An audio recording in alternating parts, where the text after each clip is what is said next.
Welcome to Dweller of the Dark. We are a channel honoring the yellowed and blackened bones of many prominent authors. We will be digging up several obscure, strange, and forgotten authors who influenced many of the great horror, science fiction, and fantasy writers today. More tales of the horrifying, obscure, strange, and forgotten are climbing out of the tombs. Subscribe, comment, like, donate, or I'll send the devil of Black Bayou to rip your head off as we did the like button. Unknown horror masters, send us ghoulish delights for the Skull and Bones collection. Your pound of writer's flesh will feed our ghouls for now. Books, albums, websites, in the links below. Children of Horror, Legion of Ghouls. The season of Halloween has arrived. Each night, we will present a tale, song, or poem in the ghoulish spirit of the season. We proudly present August Derleth's first tale ever published in Weird Tales. Here's Bats Belfast.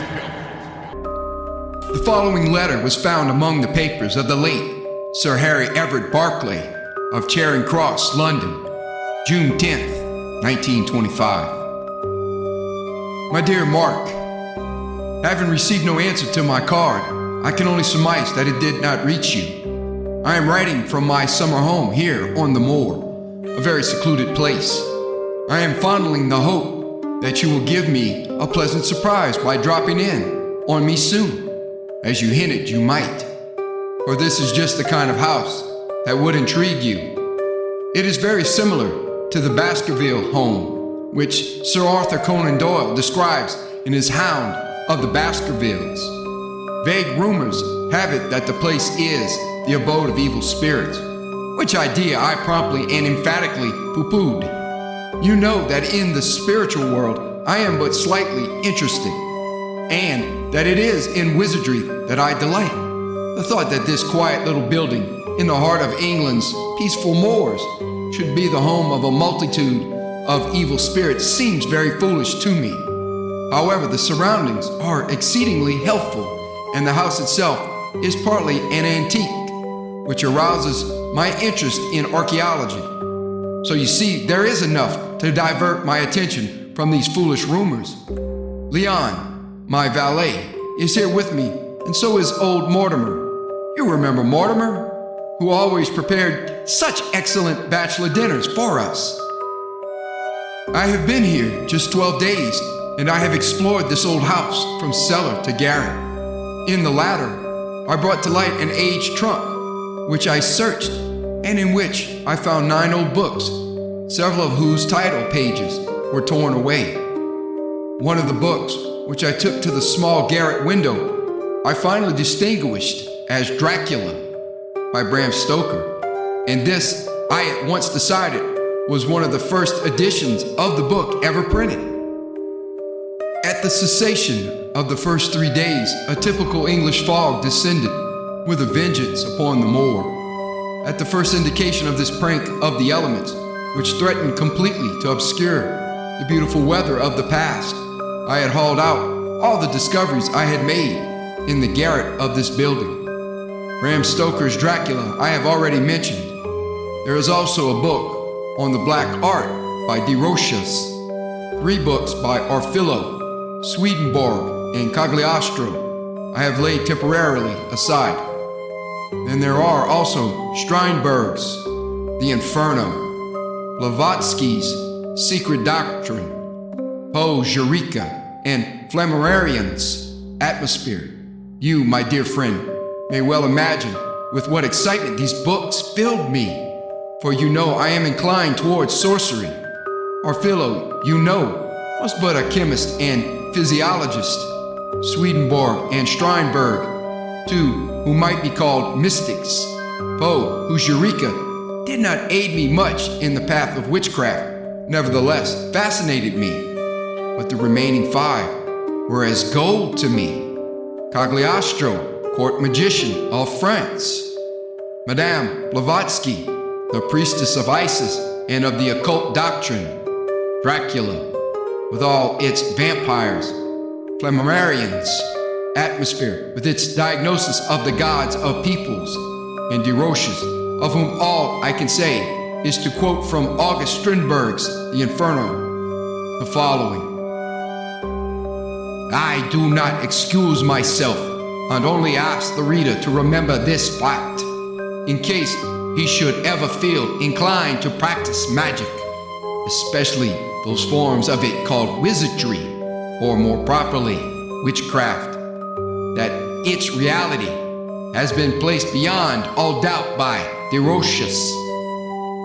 Truly, my friend, I wondered, for I had good reason to do so, what manner of man had resided here before my coming. Who should be so fascinated by Poe or Philo, Strindberg, and Deroches? 4 different types of authors. Fog or no fog, I determined to find out. There is not another dwelling near here, and the nearest source of information is a village some miles away. This is rather odd, for this moor does not seem an undesirable place for a summer home. I stored the books away, and after informing my valet of my intentions to walk some miles to the village, I started out. I had not gone far when Leon decided to accompany me, leaving Mortimer alone in the fog-surrounded house. Leon and I established very little in the town. After a conversation with one of the grocers in the village, the only communicative person that we accosted, we found that the man who had last occupied the house was a Baronet Lorville. It seemed that the people held the late Baronet in awe, for they hesitated to speak of him. This grocer related a tale concerning the disappearance of 4 girls one dark night some years ago. Popular belief had, and still has, it that the Baronet kidnapped them. This idea seems utterly ludicrous to me, for the superstitious villagers cannot substantiate their suspicions. By the way, this merchant also informed us that the Lorville home is called the Bat's Belfry. Personally, I could see no connection between the residence and the ascribed title, as I have not noticed any bats around during my sojourn here. My meditations on this matter were rudely interrupted by Mortimer, who complained of bats in the cellar. A rather queer coincidence. He said that he continually felt them brushing against his cheeks, and that he feared they would become entangled in his hair. Of course, Leon and I went down to look for them, but we could not see any of them.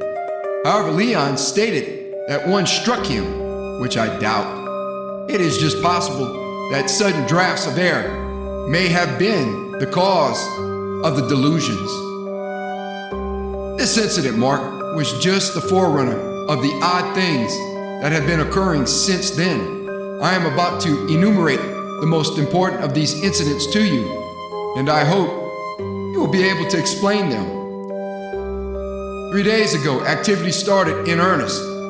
At that date, Mortimer came to me and breathlessly informed me that no light could be kept in the cellar. Leon and I investigated and found that under no circumstances could a lamp or match be kept lit in the cellar, just as Mortimer had said. My only explanation of this is that it is due to the air currents in the cellar, which seem disturbed. It is true, a flashlight could be kept alight, but even that seemed dimmed. I cannot attempt to explain the later fact. Yesterday, Leon, who is a devout Catholic, took a few drops from a flask of holy water, which he continually carries with him, and descended into the cellar with the firm intention of driving out, if there were therein ensconced, any evil spirits. On the bottom of the steps, I noticed, some time ago, a large stone tablet. As Leon came down the steps, a large drop of the blessed fluid fell on this tablet. The drop of water actually sizzled, while Leon muttered some incantations, in the midst of which he suddenly stopped and fled precipitately mumbling that the cellar was incontestably the very entrance to hell, guarded by the fiend incarnate himself. I confess to you, my dear Mark, that I was astounded at this remarkable occurrence. Last night, while the three of us sat together in the spacious drawing room of this building, the lamp was blown out. I say blown out because there is no doubt that it was, and by some superhuman agency. There was not a breath of air stirring outside, yet I, who was sitting just across from the lamp, felt a cool draft. No one else noticed this draft. It was just as if someone directly opposite me had blown forcibly at the lamp, or as if the wing of a powerful bird had passed by it. There can be no doubt there is something radically wrong in this house, and I am determined to find out what it is, regardless of consequences. Here, the letter terminates abruptly, as if it were to be completed at a later date. The two doctors bending over the body of Sir Harry Barclay in Lorville Manor at last ceased their examinations.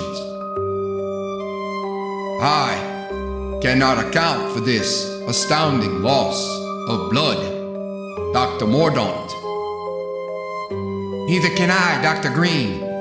He is so devoid of blood that some supernatural agency must have kept him alive. He laughed lightly. About this loss of blood, I was figuring on internal hemorrhages as the cause, but there are absolutely no signs of anything of the sort, according to the expression of his features, which is too horrible for even me to gaze at. And me. He died from some terrible fear of something, or else he witnessed some horrifying scene. Most likely the latter. I think we had better pronounce death due to internal hemorrhage and apoplexy. I agree. Then we shall do so. The physicians bent over the open book on the table. Suddenly, Dr. Green straightened up, and his hand delved into his pocket and came out with a match. Here is a match, Dr. Mordaunt. Scratch it and apply the flame to that book. And say nothing to anyone. It is for the best. Excerpts from the journal of Sir Harry E. Barclay, found beside his body in Lorville Manor on July 17th, 1925. June 25th. Last night, I had a curious nightmare. I dreamed that I met a beautiful girl in the wood around my father's castle in Lancaster. Without knowing why, we embraced, our lips meeting and remaining in that position for at least half an hour. Queer dream that. I must have had another nightmare of a different nature, although I cannot recall it. For upon looking in the mirror this morning, I found my face devoid of all color, rather drawn. Later, Leon has told me that he had a similar dream, and as he is a confirmed misogynist, I cannot interpret it. Strange that it should be so parallel to mine in every way. June 29th. Mortimer came to me early this morning and said he would not stay another instant, for he had certainly seen a ghost last night. A handsome old man, he said. He seemed horrified that the old man had kissed him. He must have dreamed it. I persuaded him to stay on these grounds and solemnly told him to say nothing about it. Leon remarked that the dream had returned in every particular to him the preceding night, and that he was not feeling well. I advised him to see a doctor, but he roundly refused to do so. He said, referring to the horrible nightmare, as he termed it, that tonight he would sprinkle a few drops of holy water on himself, and that, he stated, would drive away any evil influence if there were any connected with his dreams. Strange that he should attribute everything to evil entities. Later, I made some inquiries today, and I find that the description of the Baronet Lorville fits to every detail the ghost of Mortimer's dream. I also learned that several small children disappeared from the countryside during the life of the last of the Lorvilles. Not that they should be connected, but it seems the ignorant people ascribe their vanishing to the Baronet. June 30th. Leon claims he did not have the dream, which, by the way, revisited me last night because of the potent effect of the holy water. July 1st. Mortimer has left. He says he cannot live in the same house with the devil. It seems he must have actually seen the ghost of old Lorville, although Leon scoffs at the idea. July 4th. I had the same dream again last night. I felt very ill this morning, but was able to dispel the feeling easily during the day. Leon has used all the holy water, but as tomorrow is Sunday, he will get some at the village parish when he attends Mass. July 5th. I tried to procure the services of another chef this morning in the village, but I am all at sea. No one in the town will enter the house, not even for £100 a week, they declare. I shall be forced to get along without one or send to London. Leon experienced a misfortune today. Riding home after Mass, his holy water spilled almost all from the bottle, and later the bottle containing the remainder of it fell to the ground and broke. Leon, nonplussed, remarked that he would get another as soon as possible from the parish priest. July 6th. Both of us had the dream again last night. I feel rather weak, and Leon does too.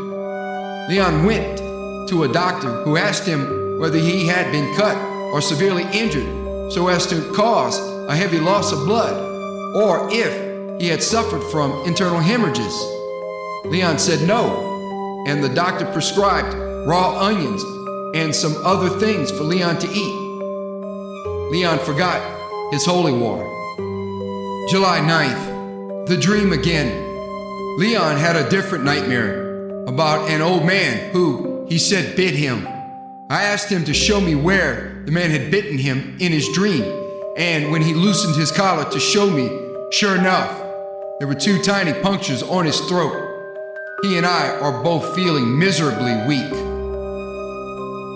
July 15th. Leon left me today. I am firmly convinced that he went suddenly mad, for this morning he evinced an intense desire to invade the cellar again. He said that something seemed to draw him. I did not stop him, and some time later, as I was engrossed in a volume of Wells, he came shrieking up the cellar steps and dashed madly through the room in which I sat.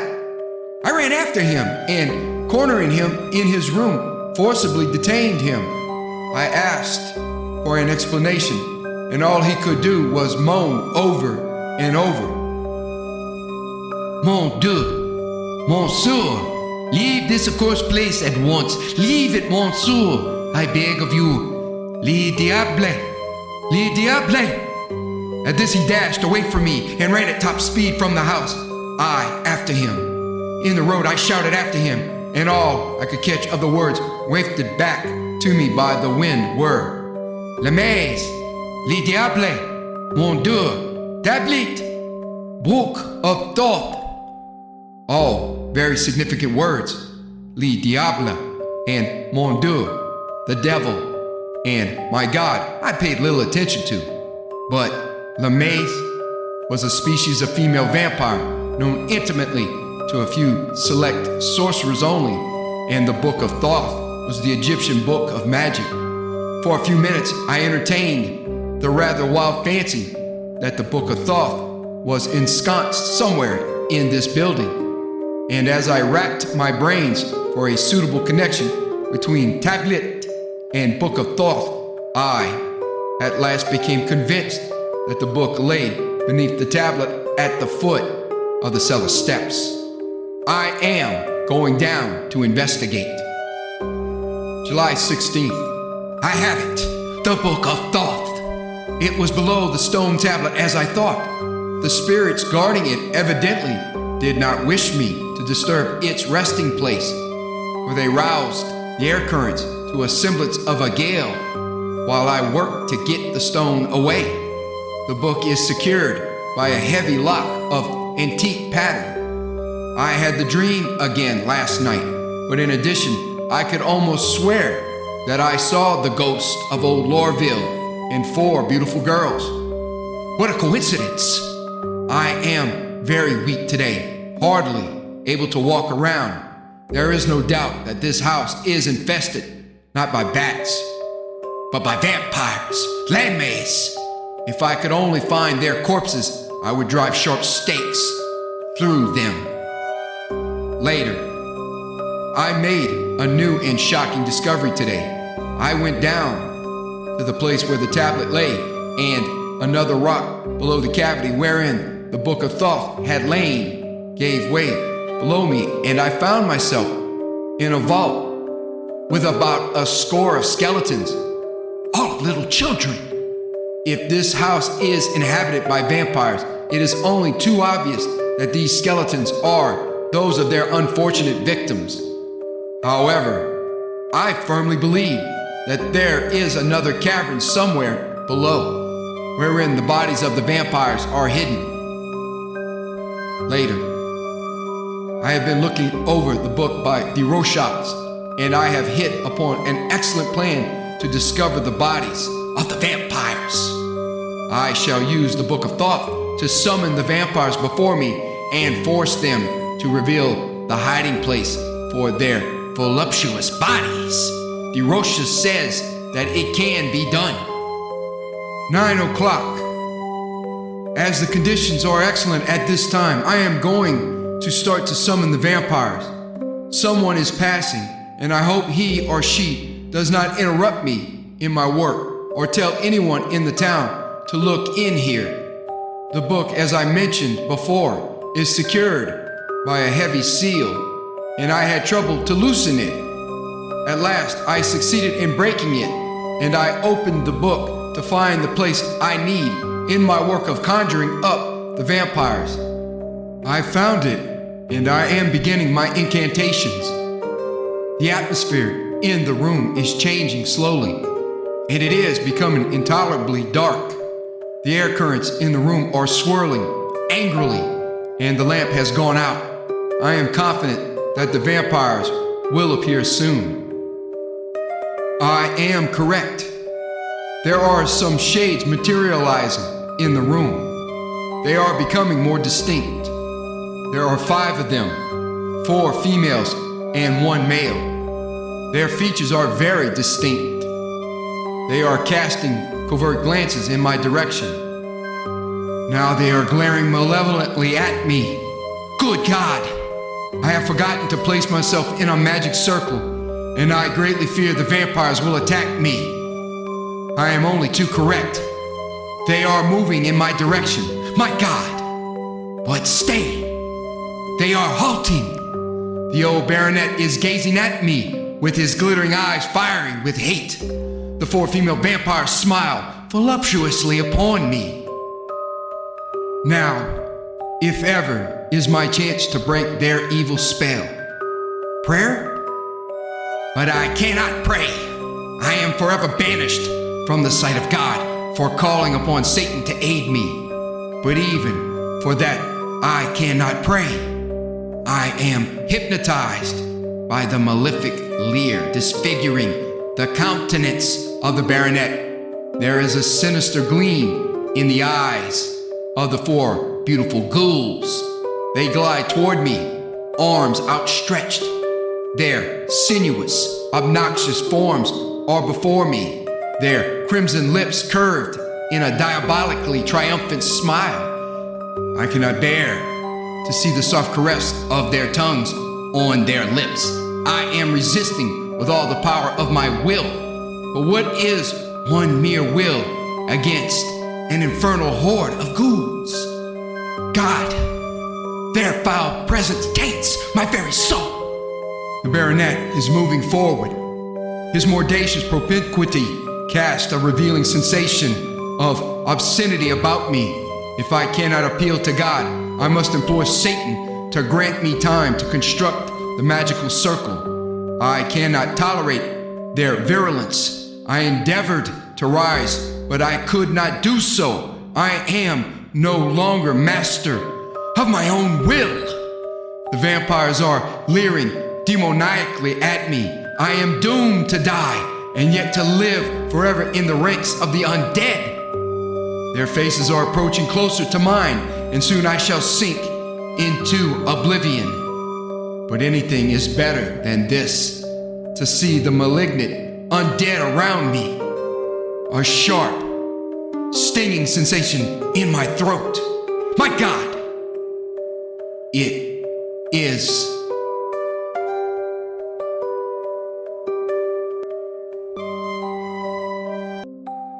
Francis, Marion Crawford's For the Blood is the Life. We had dined at sunset on the broad roof of the old tower because it was cooler there during the great heat of summer. Besides, the little kitchen was built at one corner of the great square platform, which made it more convenient than if the dishes had to be carried down the steep stone steps, broken in places and everywhere worn with age.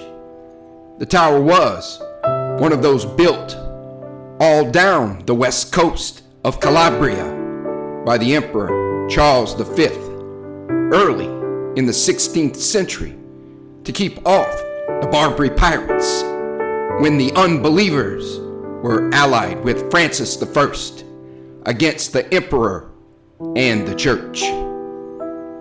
They have gone to ruin. A few still stand intact, and mine is one of the largest. How it came into my possession 10 years ago, and why I spend a part of it each year in it are matters which do not concern this tale. The tower stands in one of the loneliest spots in southern Italy, at the extremity of a curving rocky promontory, which forms a small but safe natural harbor at the southern extremity of the Gulf of Policastro, and just north of Cape Scalea, the birthplace of Judas Iscariot, according to the old local legend.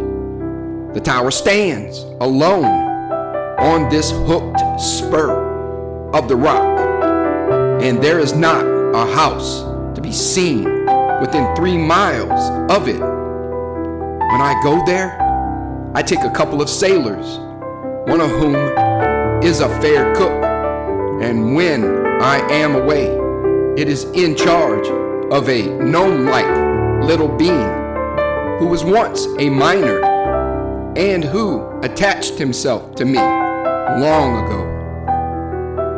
My friend, who sometimes visits me in my summer solitude, is an artist by profession, a Scandinavian by birth, and a cosmopolitan by force of circumstances. We had dined at sunset. The sunset glow had reddened and faded again, and the evening purple steeped the vast chain of the mountains that embraced the deep gulf to eastward and reared themselves higher and higher toward the south. It was hot, and we sat at the landward corner of the platform, waiting for the night breeze to come down from the lower hills. The color sank out of the air. There was a little interval of deep gray twilight, and a lamp sent a yellow streak from the open door of the kitchen where the men were getting their supper. Then the moon rose suddenly above the crest of the promontory, flooding the platform and lighting up every little spur of rock and knoll of grass below us, down to the edge of the motionless water. My friend lighted his pipe and sat looking at a spot on the hillside. I knew that he was looking at it, and for a long time past, I had wondered whether he would ever see anything there that would fix his attention. I knew that spot well.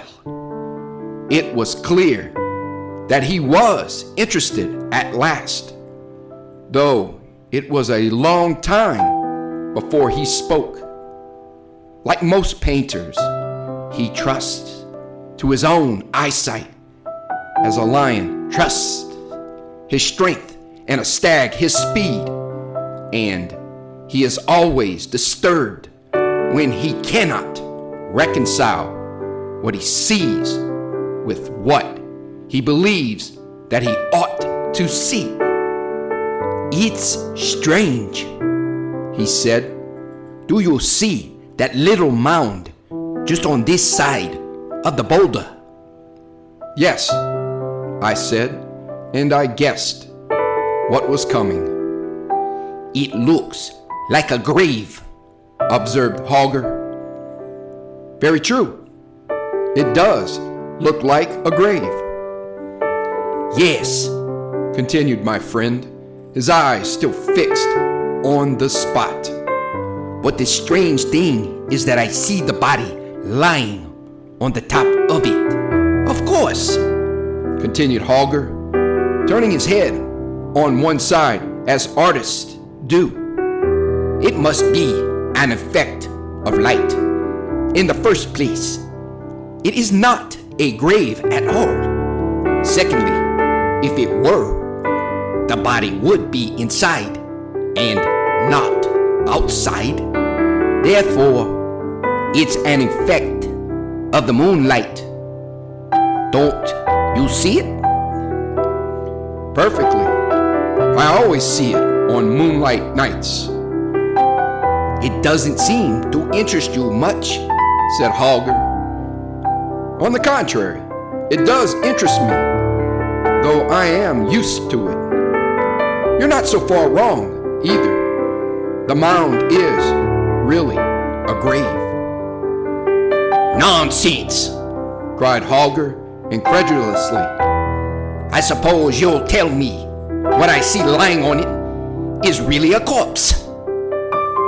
"No," I answered, "it's not. I know, because I have taken the trouble to go down and see." "Then what is it?" asked Holger. "It's nothing." "You mean that it's an effect of light, I suppose?" "Perhaps it is, but the inexplicable part of the matter is that it makes no difference whether the moon is rising or setting or waxing or waning. If there's any moonlight at all, from east or west or overhead, so long as it shines on the grave, you can see the outline of the body on top." Holger stirred up his pipe with the point of his knife and then used his finger for a stopper. When the tobacco burned well, he rose from his chair. "If you don't mind," he said, "I'll go down and take a look at it." He left me, crossed the roof, and disappeared down the dark steps. I did not move but sat looking down until he came out of the tower below. I heard him humming an old Danish song as he crossed the open space in the bright moonlight, going straight to the mysterious mound. When he was 10 paces from it, Holger stopped short, made 2 steps forward, and then 3 or 4 backward, and then stopped again. I know what that meant. He had reached the spot where the thing ceased to be visible, where, as he would have said, the effect of light changed. Then he went on till he reached the mound and stood upon it. I could see the thing still, but it was no longer lying down. It was on its knees now, winding its white arms round Holger's body and looking up into his face. A cool breeze stirred my hair at that moment as the night wind began to come down from the hills, but it felt like a breath from another world. The thing seemed to be trying to climb to its feet, helping itself up by Holger's body while he stood upright, quite unconscious of it, and apparently looking toward the tower, which is very picturesque when the moonlight falls upon it on that side. "Come along," I shouted. "Don't stay there all night." It seemed to me that he moved reluctantly as he stepped from the mound, or else with difficulty. That was it. The thing's arms were still round his waist, but its feet could not leave the grave. As he came slowly forward, it was drawn and lengthened like a wreath of mist, thin and white, till I saw distinctly that Holger shook himself as a man does who feels a chill. At the same instant, a little wail of pain came to me on the breeze. It might have been the cry of the small owl that lives among the rocks, and the misty presence floated swiftly back from Holger's advancing figure and lay once more at its length upon the mound. Again, I felt the cool breeze in my hair, and this time an icy thrill of dread ran down my spine. I remembered very well that I had once gone down there alone in the moonlight, that presently, being near, I had seen nothing, that, like Holger, I had gone and had stood upon the mound, and I remembered how, when I came back, sure that there was nothing there, I had felt the sudden conviction that there was something after all, if I would only look behind me. I remembered the strong temptation to look back, a temptation I had resisted as unworthy of a man of sense, until, to get rid of it, I had shaken myself just as Holger did. And now I knew that those white, misty arms had been round me too. I knew it in a flash, and I shuddered as I remembered that I had heard the night owl then too. But it had not been the night owl. It was the cry of the thing. I refilled my pipe and poured out a cup of strong southern wine. In less than a minute, Holger was seated beside me again. "Of course, there's nothing there," he said. "but it's creepy all the same. Do you know, when I was coming back, I was so sure that there was something behind me that I wanted to turn round and look. It was an effort not to." He laughed a little, knocked the ashes out of his pipe, and poured himself out some wine. For a while, neither of us spoke, and the moon rose higher, and we both looked at the thing that lay on the mound. "You might make a story about that," said Holger after a long time. "There is one," I answered. "If you're not sleepy, I'll tell it to you." "Go ahead," said Holger, who likes stories. Old Ilario was dying up there in the village behind the hill.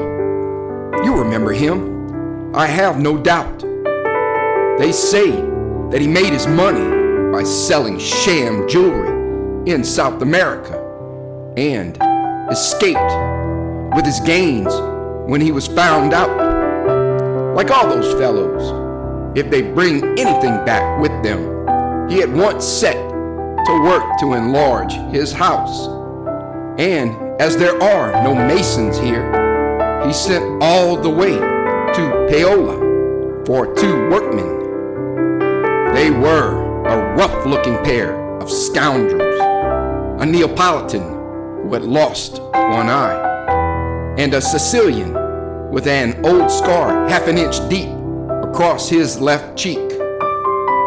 I often saw them, for on Sundays they used to come down here and fish off the rocks. When Ilario caught the fever that killed him, the masons were still at work. As he had agreed that part of their pay should be their board and lodging, he made them sleep in the house. His wife was dead, and he had an only son called Angelo, who was a much better sort than himself. Angelo was to marry the daughter of the richest man in the village, and strange to say, though the marriage was arranged by their parents, the young people were said to be in love with each other. For that matter, the whole village was in love with Angelo, and among the rest, a wild, good-looking creature called Christina, who was more like a gypsy than any girl I ever saw about here. She had very red lips and very black eyes. She was built like a greyhound and had the tongue of the devil. But Angelo did not care a straw for her. He was rather a simple-minded fellow, quite different from his old scoundrel of a father. And under what I should call normal circumstances, I really believe that he would never have looked at any girl except the nice plump little creature with a fat dowry whom his father meant him to marry. But things turned up which were neither normal nor natural. On the other hand, a very handsome young shepherd from the hills above Maratea was in love with Christina, who seems to have been quite indifferent to him. Christina had no regular means of subsistence, but she was a good girl and willing to do any work or go on errands to any distance for the sake of a loaf of bread or a mess of beans and permission to sleep under cover. She was especially glad when she could get something to do about the house of Angelo's father. There is no doctor in the village, and when the neighbors saw that old Ilario was dying, they sent Christina to Scalea to fetch one. That was late in the afternoon, and if they had waited so long, it was because the dying miser refused to allow any such extravagance while he was able to speak. But while Christina was gone, matters grew rapidly worse. The priest was brought to the bedside, and when he had done what he could, he gave it as his opinion to the bystanders that the old man was dead, and left the house. You know these people. They have a physical horror of death. Until the priest spoke, the room had been full of people. The words were hardly out of his mouth before it was empty. It was night now. They hurried down the dark steps and out into the street. Angelo, as I have said, was away. Christina had not come back. The simple woman servant who had nursed the sick man fled with the rest, and the body was left alone in the flickering light of the earthen oil lamp. 5 minutes later, 2 men looked in cautiously and crept forward toward the bed. They were the one-eyed Neapolitan, Mason, and his Sicilian companion. They knew what they wanted. In a moment, they had dragged from under the bed a small but heavy iron-bound box, and long before anyone thought of coming back to the dead man, they had left the house and the village under cover of the darkness.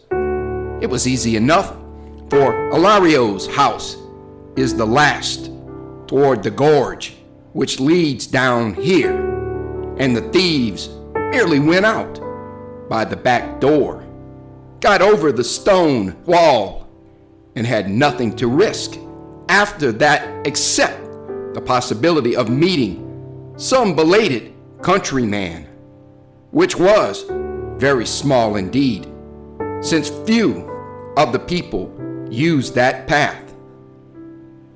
They had a mattock and shovel, and they made their way here without accident. I am telling you this story as it must have happened, for, of course, there were no witnesses to this part of it. The men brought the box down by the gorge, intending to bury it until they should be able to come back and take it away in a boat. They must have been clever enough to guess that some of the money would be in paper notes, for they would otherwise have buried it on the beach in the wet sand, where it would have been much safer. But the paper would have rotted if they had been obliged to leave it there long. So they dug their hole down there, close to that boulder. Yes, just where the mound is now. Christina did not find the doctor in Scalea, for he had been sent far from a place up the valley, halfway to San Domenico. If she had found him, he would have come on his mule by the upper road, which is smoother but much longer. but Christina took the shortcut by the rocks, which passes about 50 feet above the mound and goes round that corner.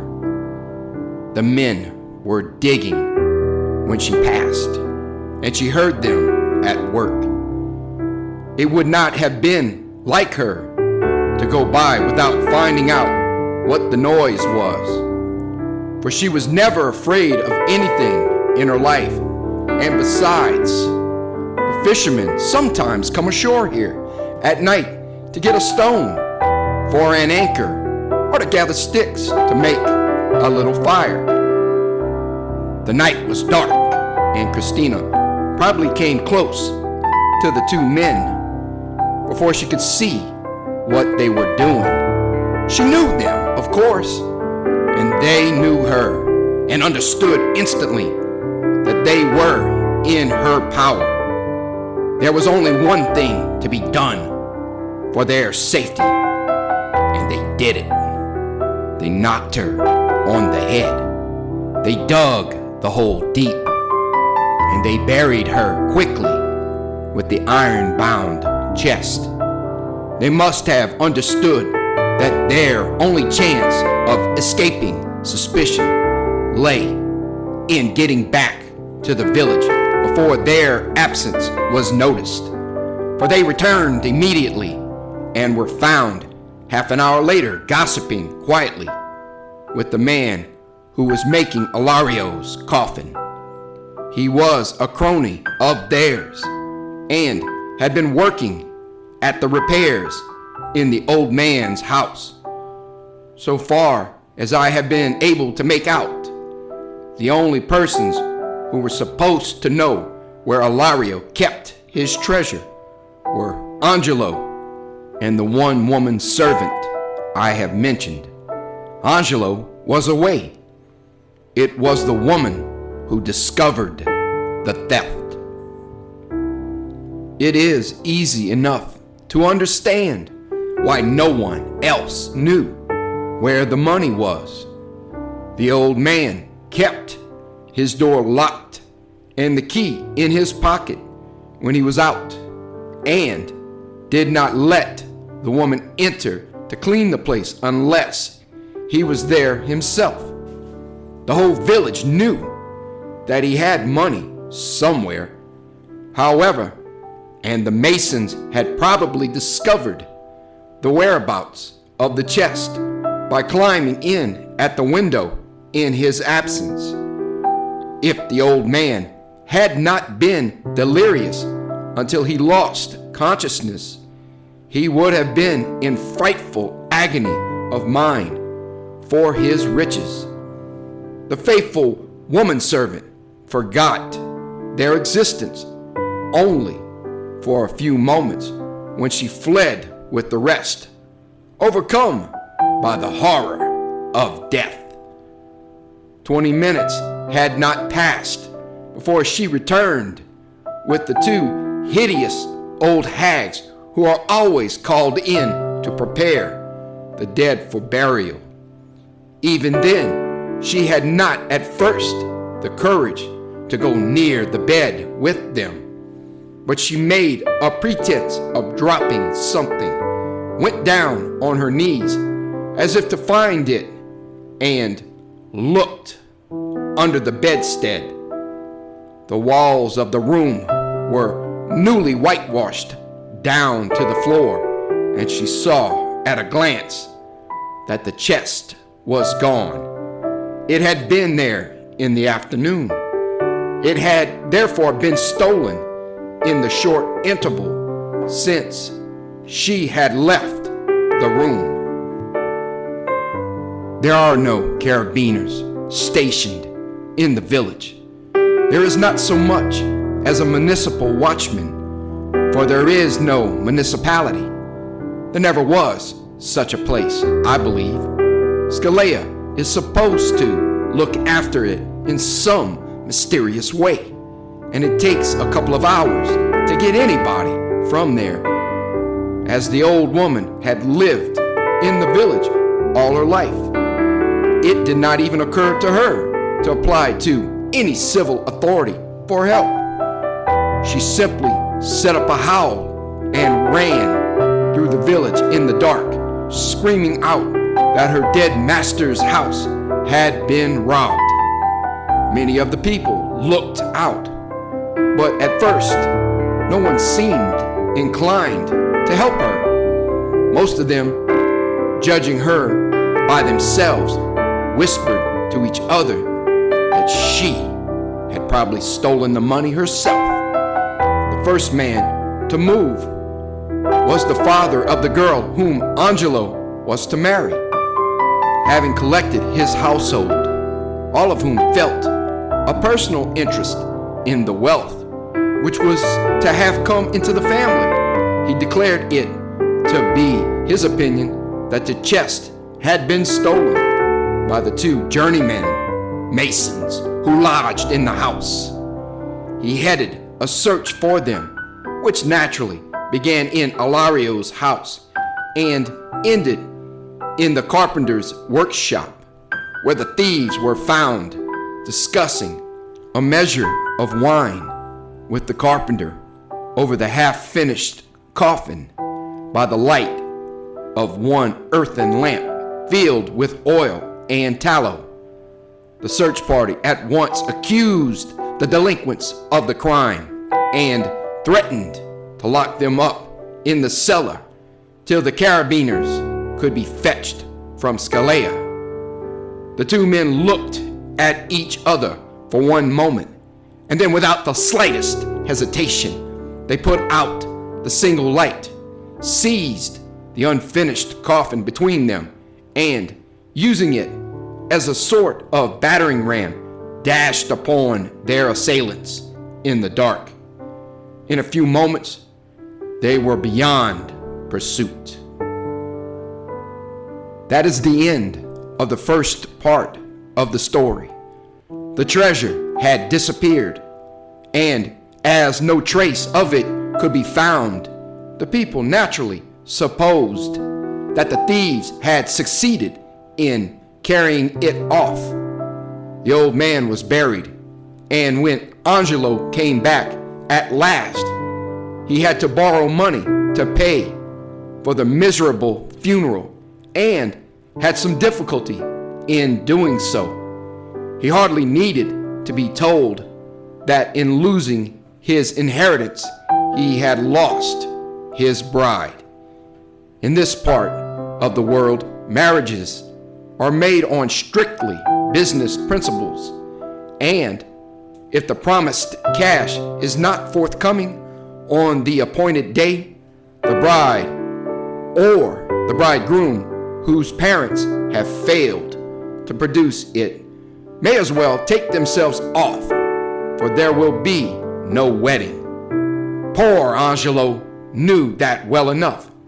His father had been possessed of hardly any land, and now that the hard cash which he had brought from South America was gone, there was nothing left but debts for the building materials that were to have been used for enlarging and improving the old house.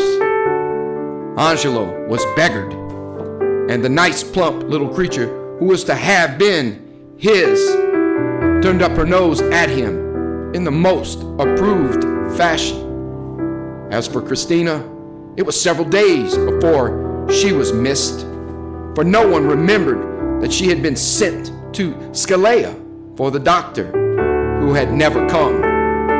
She often disappeared in the same way for days together, when she could find a little work here and there at the distant farms among the hills. But when she did not come back at all, people began to wonder, and at last made up their minds that she had connived with the Masons and had escaped with them. I paused and emptied my glass.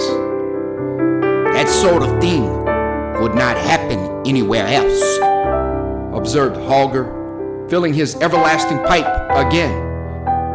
It is wonderful what a natural charm there is about murder and sudden death. In a romantic country like this, deeds that would be simply brutal and disgusting anywhere else become dramatic and mysterious because this is Italy and we are living in a genuine tower of Charles V built against genuine Barbary pirates. There's something in that, I admitted. Holger is the most romantic man in the world inside of himself, but he always thinks it necessary to explain why he feels anything. I suppose they found the poor girl's body with the box, he said presently. As it seems to interest you, I answered, I'll tell you the rest of the story. The moon had risen high by this time. The outline of the thing on the mound was clearer to our eyes than before. The village very soon settled down to its small, dull life. No one missed old Ilario, who had been away so much on his voyages to South America that he had never been a familiar figure in his native place. Angelo lived in the half-finished house, and because he had no money to pay the old woman servant, she would not stay with him. But once in a long time, she would come and wash a shirt for him, for old acquaintance' sake. Besides the house, he had inherited a small patch of ground at some distance from the village. He tried to cultivate it, but he had no heart in the work, for he knew he could never pay the taxes on it and on the house, which would certainly be confiscated by the government or seized for the debt of the building material, which the man who had supplied it refused to take back. Angelo was very unhappy. So long as his father had been alive and rich, every girl in the village had been in love with him. But that was all changed now. It had been pleasant to be admired and courted and invited to drink wine by fathers who had girls to marry. It was hard to be stared at coldly and sometimes laughed at because he had been robbed of his inheritance. He cooked his miserable meals for himself and, from being sad, became melancholy and morose. At twilight, when the day's work was done, instead of hanging about in the open space before the church with young fellows of his own age, he took to wandering in lonely places on the outskirts of the village till it was quite dark. Then he slunk home and went to bed to save the expense of a light. But in those lonely twilight hours, he began to have strange waking dreams. He was not always alone, for often when he sat on the stump of a tree where the narrow path turns down the gorge, he was sure that a woman came up noiselessly over the rough stones as if her feet were bare, and she stood under a clump of chestnut trees only half a dozen yards down the path and beckoned to him without speaking. Though she was in the shadow, he knew that her lips were red and that when they parted a little and smiled at him, she showed 2 small, sharp teeth. He knew this at first rather than saw it, and he knew that it was Christina and that she was dead.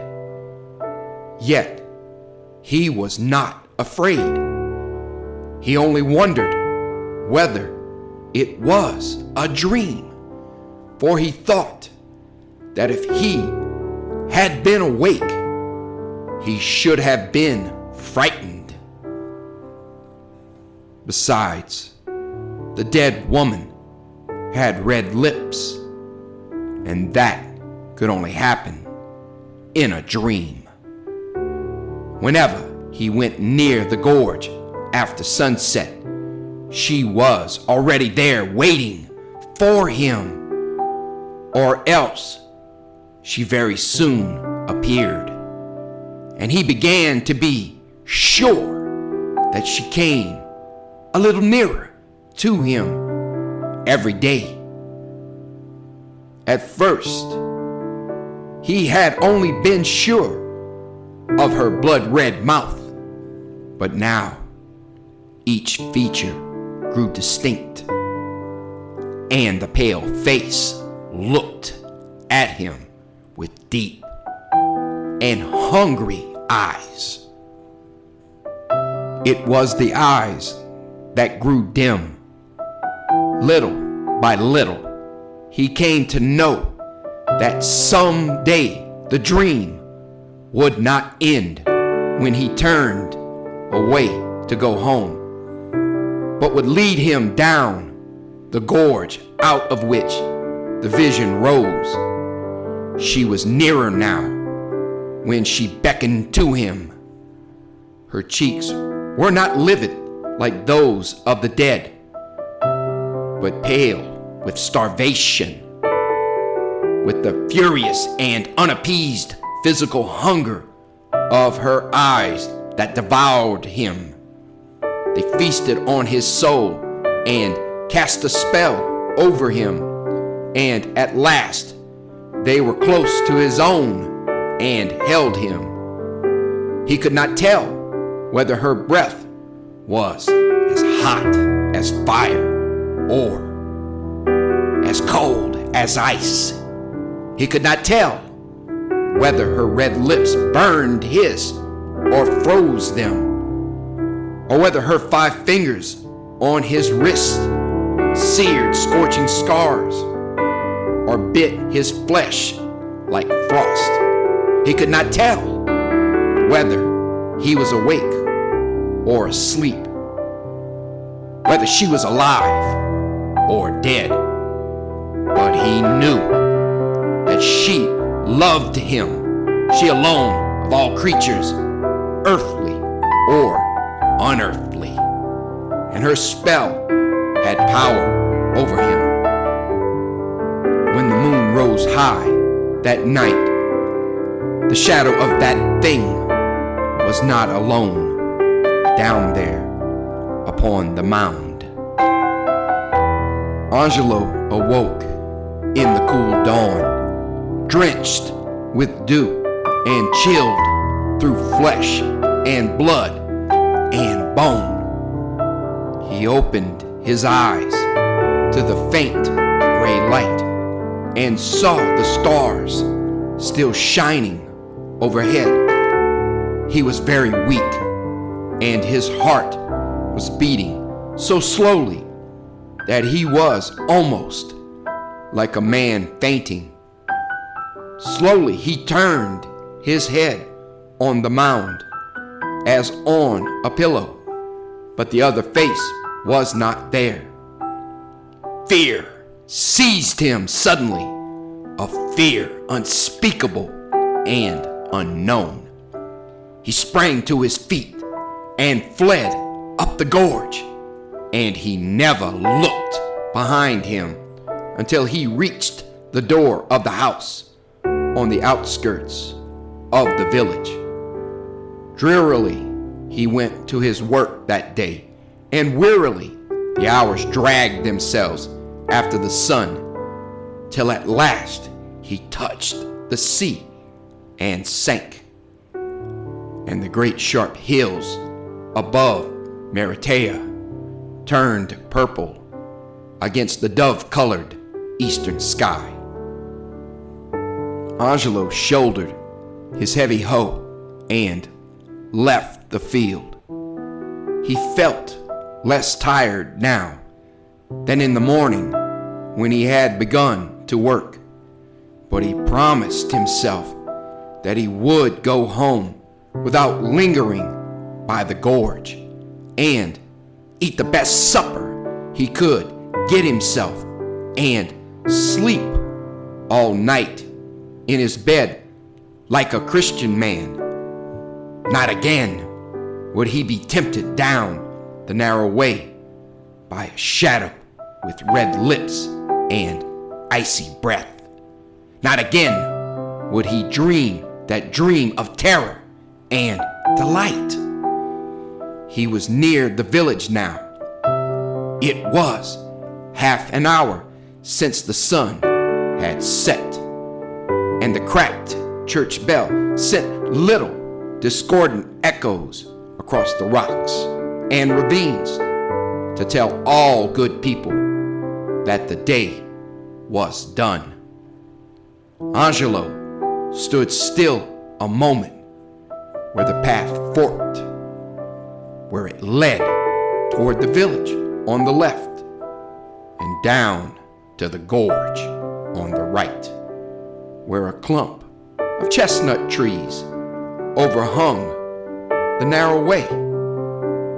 He stood still a minute, lifting his battered hat from his head and gazing at the fast fading sea westward, and his lips moved as he silently repeated the familiar evening prayer.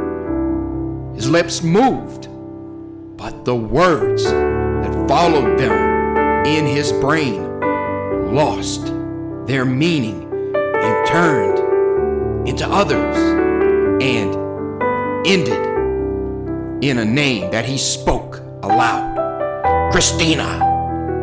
With the name, the tension of his will relaxed suddenly. Reality went out, and the dream took him again and bore him on swiftly and surely, like a man walking in his sleep, down by the steep path in the gathering darkness. And as she glided beside him, Christina whispered strange, sweet things in his ear, which somehow, if he had been awake, he knew that he could not quite have understood. But now, they were the most wonderful words he had ever heard in his life. And she kissed him also, but not upon his mouth. He felt her sharp kisses upon his white throat, and he knew that her lips were red. So the wild dream sped on through twilight and darkness and moonrise and all the glory of the summer's night. But in the chilly dawn, he lay as one half dead upon the mound down there, recalling and not recalling, drained of his blood, yet strangely longing to give those red lips more. Then came the fear, the awful, nameless panic, the mortal horror that guards the confines of the world we see not, neither know of as we know of other things, but which we feel when its icy chill freezes our bones and stirs our hair with the touch of a ghostly hand. Once more, Angelo sprang from the mound and fled up the gorge in the breaking day, but his step was less sure this time, and he panted for breath as he ran.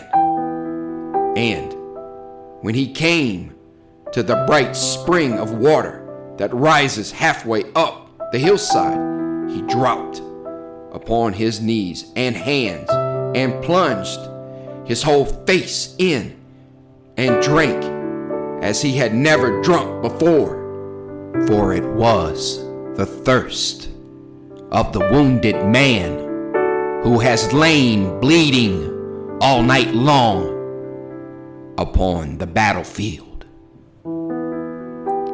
She had him fast now, and he could not escape her, but would come to her every evening at dusk until she had drained him of his last drop of blood.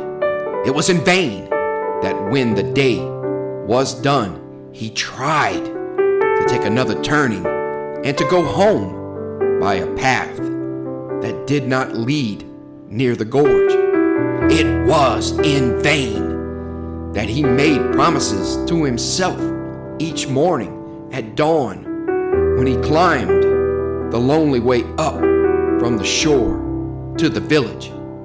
It was all in vain, for when the sun sank burning into the sea and the coolness of the evening stole out as from a hiding place to delight the weary world, his feet turned toward the old way, and she was waiting for him in the shadow under the chestnut trees. And then all happened as before, and she fell to kissing his white throat, even as she flitted lightly down the way, winding one arm about him. And as his blood failed, she grew more hungry and more thirsty every day, and every day when he awoke in the early dawn, it was harder to rouse himself to the effort of climbing the steep path to the village. And when he went to his work, his feet dragged painfully, and there was hardly strength in his arms to wield the heavy hoe. He scarcely spoke to anyone now, but the people said he was consuming himself for love of the girl he was to have married when he lost his inheritance, and they laughed heartily at the thought, for this is not a very romantic country. At this time, Antonio, the man who stays here to look after the tower, returned from a visit to his people who lived near Salerno. He had been away all the time since before Ilario's death and knew nothing of what had happened. He has told me that he came back late in the afternoon and shut himself up in the tower to eat and sleep, for he was very tired. It was past midnight when he awoke, and when he looked out, the waning moon was rising over the shoulder of the hill. He looked out toward the mound, and he saw something, and he did not sleep again that night.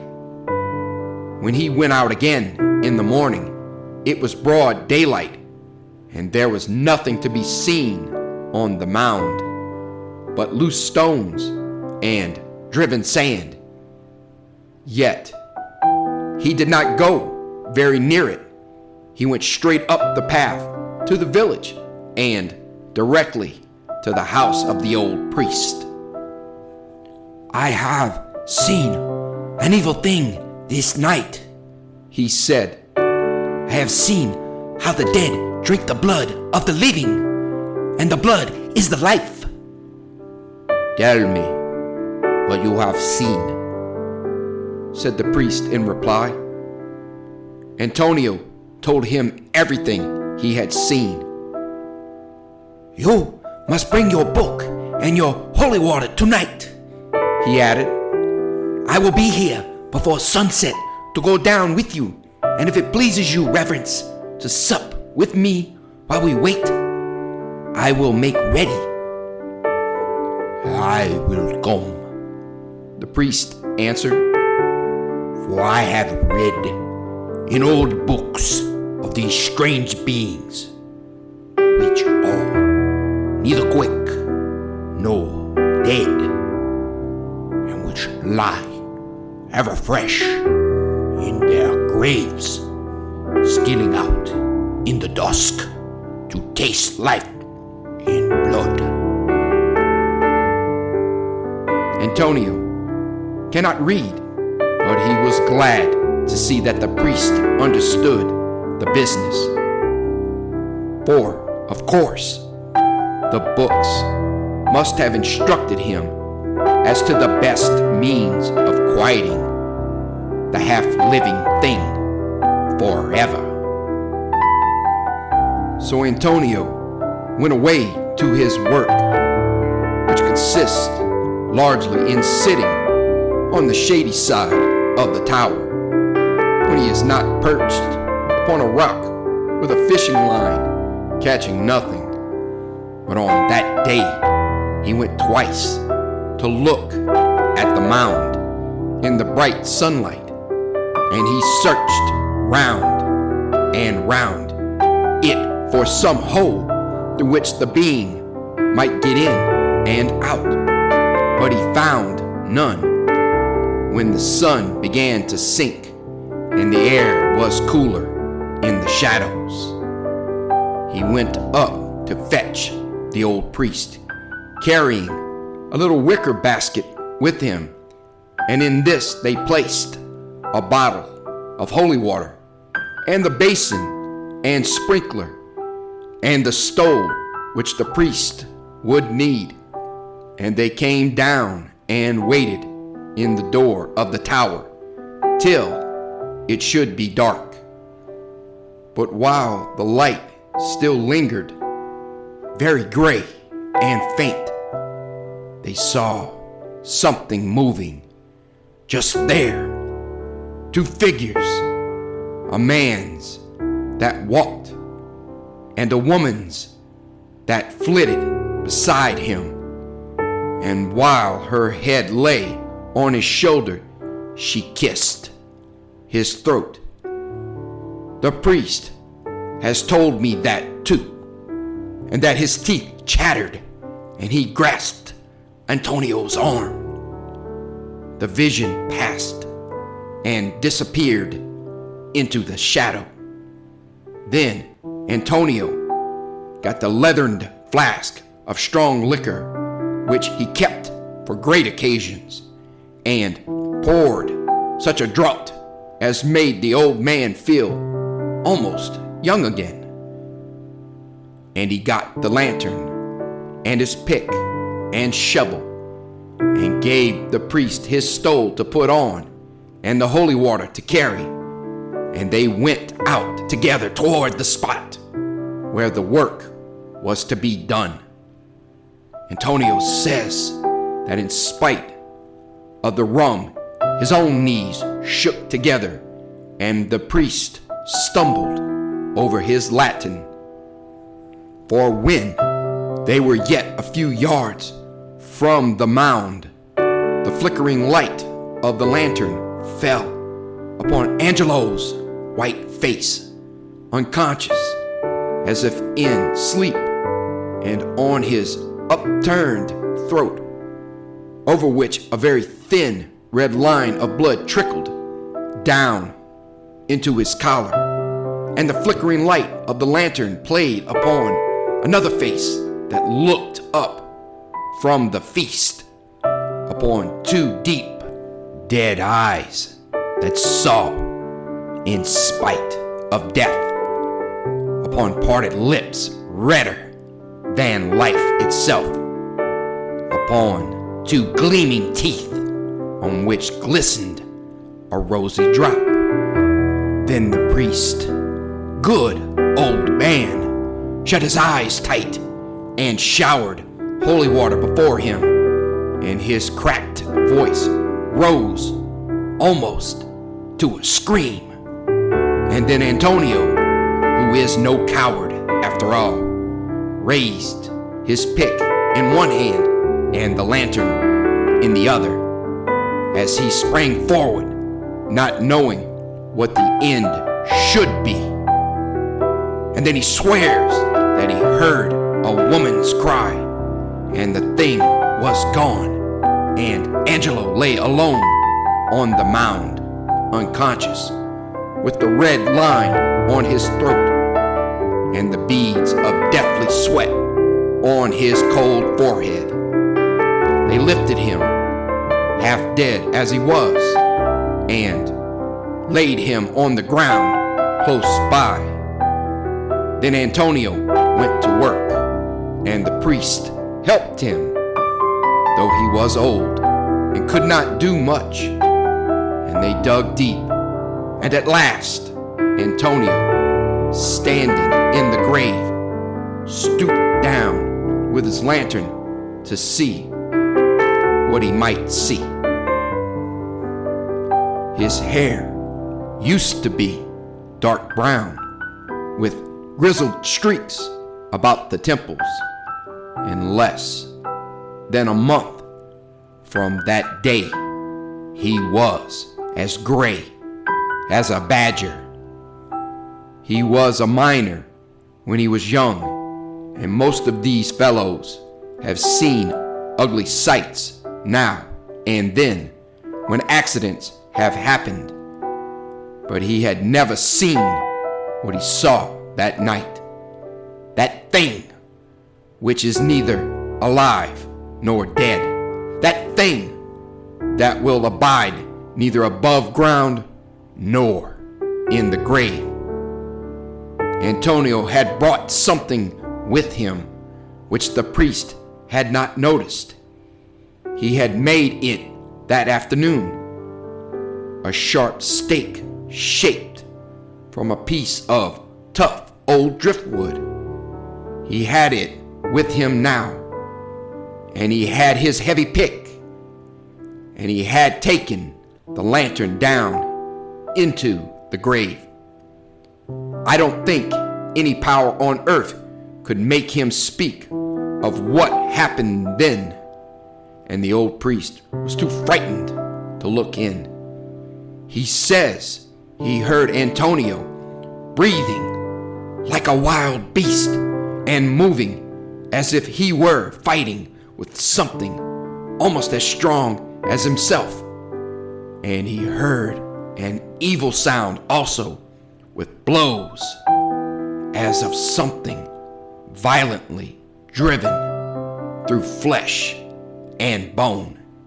And then the most awful sound of all, a woman's shriek, the unearthly scream of a woman neither dead nor alive, but buried deep for many days. And he, the poor old priest, could only rock himself as he knelt there in the sand, crying aloud his prayers and exorcisms to drown these dreadful sounds. Then suddenly, a small, iron-bound chest was thrown up and rolled over against the old man's knee.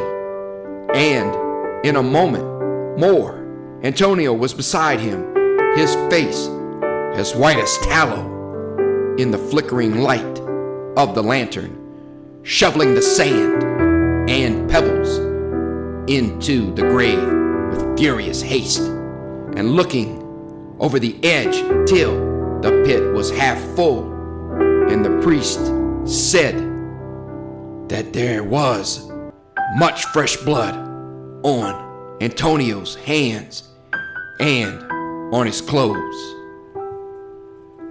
I had come to the end of my story. Holger finished his wine and leaned back in his chair. So, Angelo got his own again, he said. Did he marry the prim and plump young person to whom he had been betrothed? No. He had been badly frightened. He went to South America and has not been heard of since.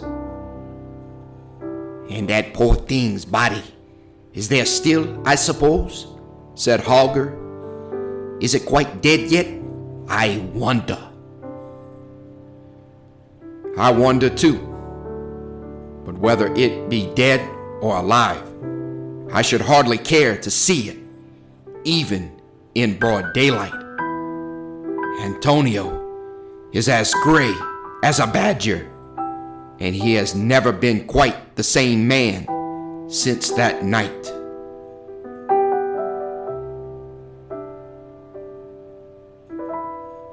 We proudly present F.G. Lawrence' horrific The Tomb of Sounds. First published in 1900.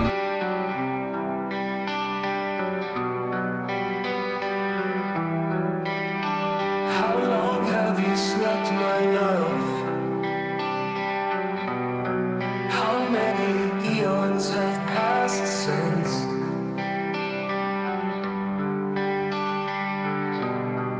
Oh, how the centuries have been so unkind, locked in your tomb eternal, lost in the sands of time.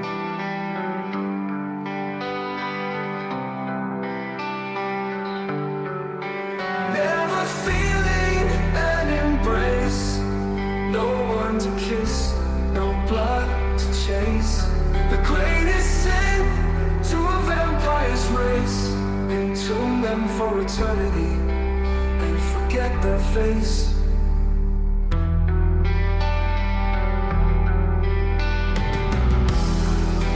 Modern fools have freed you, my love. Take pity on the damned, ancient dove.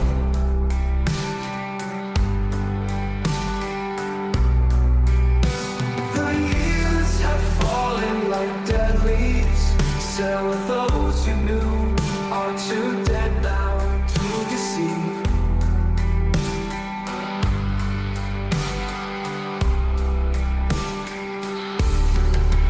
Never feeling an embrace, no one to kiss, no blood to chase. The greatest sin to a vampire's race, entomb them for eternity and forget their face.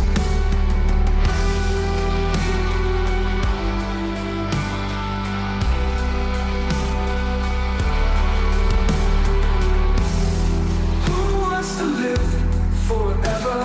Eternity is just another tomb without end. Darkness kept you company but couldn't keep you warm. But a new love awaits, his blood will keep you warm.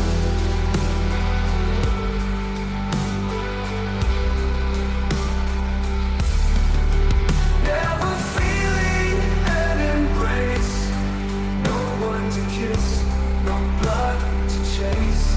The greatest sin to a vampire's race, entomb them for eternity and forget their face.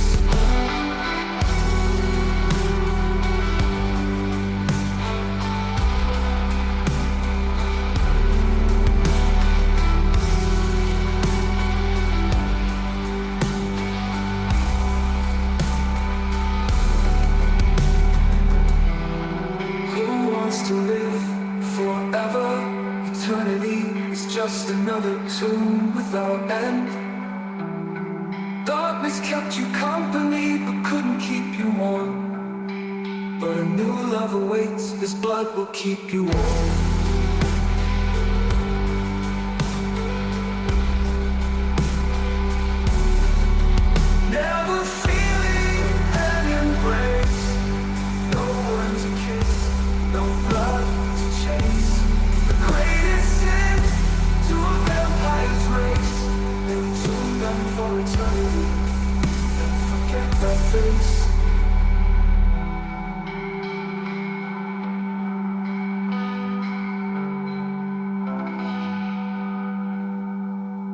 My father was the head of a celebrated firm of church restorers and decorators about 60 years ago. He took a keen interest in his work and made an especial study of any old legends or family histories that came under his observation. He was necessarily very well read and thoroughly well posted in all questions of folklore and medieval legend. As he kept a careful record of every case he investigated, the manuscripts he left at his death have a special interest. From amongst them, I have selected the following as being a particularly weird and extraordinary experience. In presenting it to the public, I feel it is superfluous to apologize for its supernatural character. My father's diary, 1841, June 17th. Received a commission from my old friend Peter Grant to enlarge and restore the chancel of his church at Hagerstone in the wilds of the West Country. July 5th, went down to Hagerstone with my head man Summers, a very long and tiring journey. July 7th, got the work well started. The old church is one of special interest to the antiquarian, and I shall endeavor while restoring it to alter the existing arrangements as little as possible. One large tomb, however, must be moved bodily 10 feet at least to the southward. Curiously enough, there is a somewhat forbidding inscription upon it in Latin, and I am sorry that this particular tomb should have to be moved. It stands amongst the graves of the Kenyans, an old family which has been extinct in these parts for centuries. The inscription on it runs thus: Sarah, 1630. For the sake of the dead and the welfare of the living, let this sepulchre remain untouched and its occupant undisturbed till the coming of Christ. In the name of the Father, the Son, and the Holy Ghost. July 8th, took counsel with Grant concerning the Sarah tomb. We are both very loth to disturb it, but the ground has sunk so beneath it that the safety of the church is in danger. Thus, we have no choice. However, the work shall be done as reverently as possible under our own direction. Grant says there is a legend in the neighborhood that it is the tomb of the last of the Kenyans, the evil Countess Sarah, who was murdered in 1630. She lived quite alone in the old castle, whose ruins still stand 3 miles from here on the road to Bristol. Her reputation was an evil one, even for those days. She was a witch or werewoman, the only companion of her solitude being a familiar in the shape of a huge Asiatic wolf. This creature was reputed to seize upon children, or failing these, sheep and other small animals, and convey them to the castle, where the countess used to suck their blood. It was popularly supposed that she could never be killed. This, however, proved a fallacy, since she was strangled one day by a mad peasant woman who had lost 2 children, she declaring that they had both been seized and carried off by the countess's familiar. This is a very interesting story, since it points to a local superstition very similar to that of the vampire, existing in Slavonic and Hungarian Europe. The tomb is built of black marble, surmounted by an enormous slab of the same material. On the slab is a magnificent group of figures. A young and handsome woman reclines upon a couch. Round her neck is a piece of rope, the end of which she holds in her hand. At her side is a gigantic dog with bared fangs and lolling tongue. The face of the reclining figure is a cruel one. The corners of the mouth are curiously lifted, showing the sharp points of long canine or dog teeth. The whole group, though magnificently executed, leaves a most unpleasant sensation. If we move the tomb, it will have to be done in two pieces. The covering slab first, and then the tomb proper. We have decided to remove the covering slab tomorrow. July 9th, 6 p.m. A very strange day. By noon, everything was ready for lifting off the covering stone, and after the men's dinner, we started the jacks and pulleys. The slab lifted easily enough, though it fitted closely into its seat and was further secured by some sort of mortar or putty, which must have kept the interior perfectly airtight. None of us were prepared for the horrible rush of foul, moldy air that escaped as the cover lifted clear of its seating, and the contents that gradually came into view were more startling still. There lay the fully dressed body of a woman, wizened and shrunk and ghastly pale, as if from starvation. Round her neck was a loose cord, and, judging by the scar still visible, the story of death by strangulation was true enough. The most horrible part, however, was the extraordinary freshness of the body. Except for the appearance of starvation, life might have been only just extinct. The flesh was soft and white. The eyes were wide open and seemed to stare at us with a fearful understanding in them. The body itself lay on mold, without any pretense to coffin or shell. For several moments, we gazed with horrible curiosity, and then it became too much for my workmen, who implored us to replace the covering slab. That, of course, we would not do.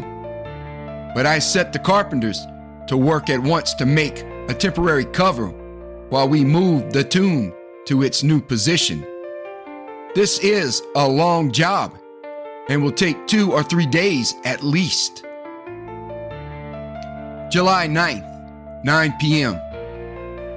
Just at sunset, we were startled by the howling of seemingly every dog in the village.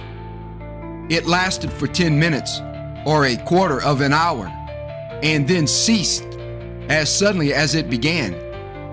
This and a curious mist that has risen round the church makes me feel rather anxious about the Saratoon.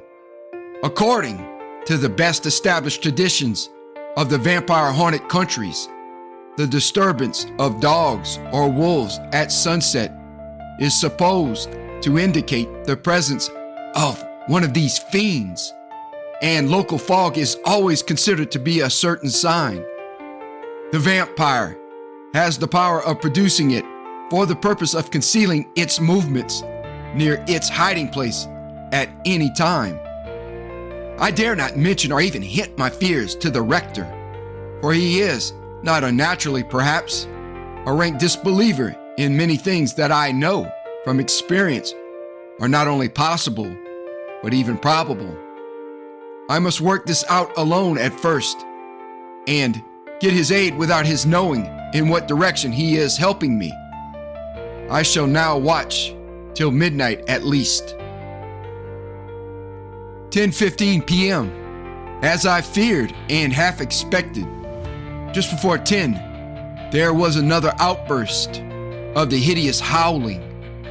It was commenced most distinctly by a particularly horrible and blood-curdling wail from the vicinity of the churchyard.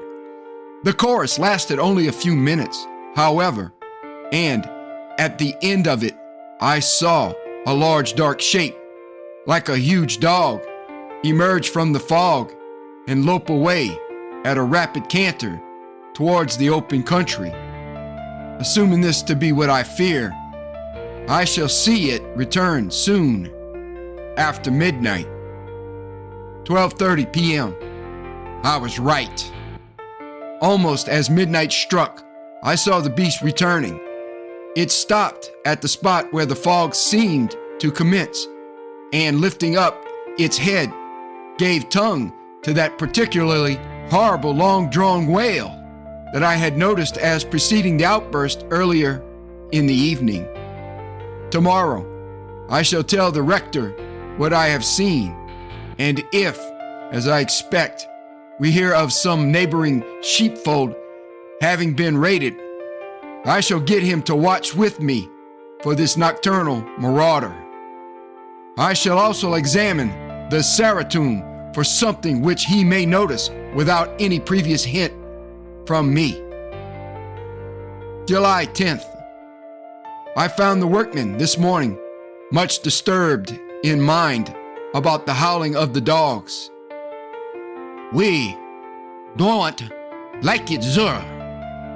One of them said to me, We don't like it. There was Zumit abroad last night. That was unholy.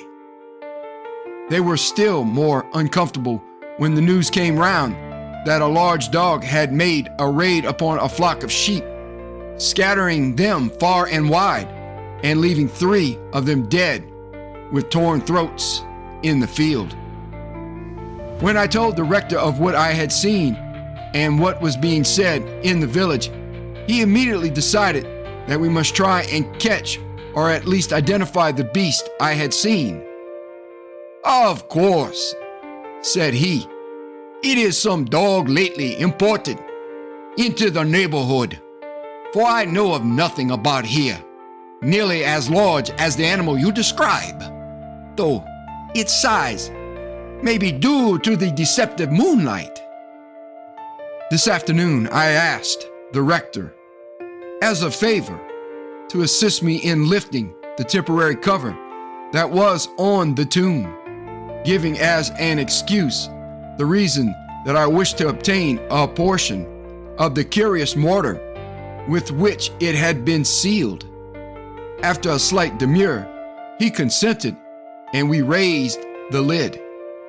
If the sight that met our eyes gave me a shock, at least it appalled Grant.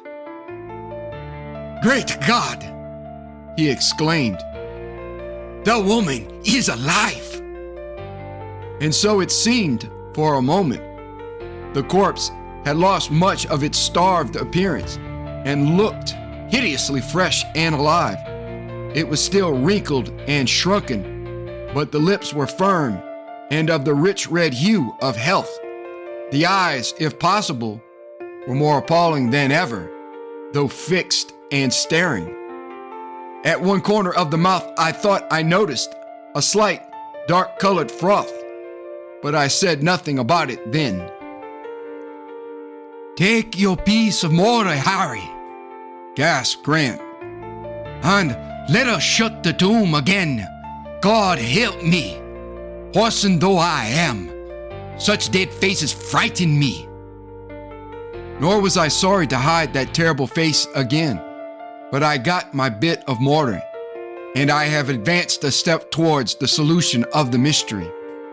This afternoon the tomb was moved several feet towards its new position, but it will be 2 or 3 days yet before we shall be ready to replace the slab. 10:15 p.m. Again the same howling at sunset, the same fog enveloping the church, and at 10 o'clock the same great beast slipping silently out into the open country. I must get the rector's help and watch for its return. But precautions we must take, for if things are as I believe, we take our lives in our hands when we venture out into the night to waylay the vampire. Why not admit it at once? For that the beast I have seen is the vampire of that evil thing in the tomb, I can have no reasonable doubt. Not yet come to its full strength, Thank heaven! After the starvation of nearly 2 centuries, for at present it can only maraud as wolf apparently, but in a day or two, when full power returns, that dreadful woman, in new strength and beauty, will be able to leave her refuge. Then it would not be sheep merely that would satisfy her disgusting lust for blood, but victims that would yield their lifeblood without a murmur to her caressing touch. Victims that, dying of her foul embrace, themselves must become vampires in their turn to prey on others. Mercifully, my knowledge gives me a safeguard, for that little piece of mortar that I rescued today from the tomb contains a portion of the sacred host, and who holds it humbly and firmly, believing in its virtue, may pass safely through such an ordeal as I intend to submit myself and the rector to tonight. 12:30 p.m. Our adventure is over for the present, and we are back safe. After writing the last entry recorded above, I went off to find Grant and tell him that the marauder was out on the prowl again. But Grant, I said, before we start out tonight, I must insist that you will let me prosecute this affair in my own way. You must promise to put yourself completely under my orders without asking any questions as to the why and wherefore. After a little demur and some excusable chaff on his part at the serious view I was taking of what he called a dog hunt, he gave me his promise. I then told him that we were to watch tonight and try and track the mysterious beast, but not to interfere with it in any way. I think, in spite of his jests, that I impressed him with the fact that there might be, after all, good reason for my precautions. It was just after 11 when we stepped out into the still night. Our first move was to try and penetrate the dense fog round the church, but there was something so chilly about it, and a faint smell so disgustingly rank and loathsome that neither our nerves nor our stomachs were proof against it. Instead, we stationed ourselves in the dark shadow of a yew tree that commanded a good view of the wicket entrance to the churchyard. At midnight, the howling of the dogs began again, and in a few minutes, we saw a large gray shape with green eyes shining like lamps shamble swiftly down the path towards us. The rector started forward, but I laid a firm hand upon his arm and whispered a warning, "Remember!"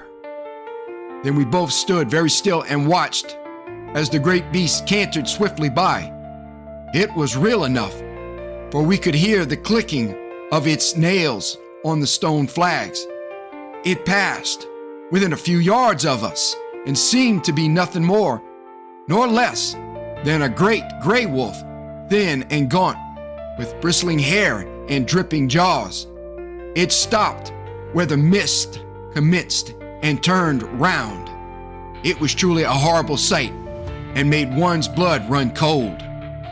The eyes burnt like fires, the upper lip was snarling and raised, showing the great canine teeth, while round the mouth clung and dripped a dark-colored froth.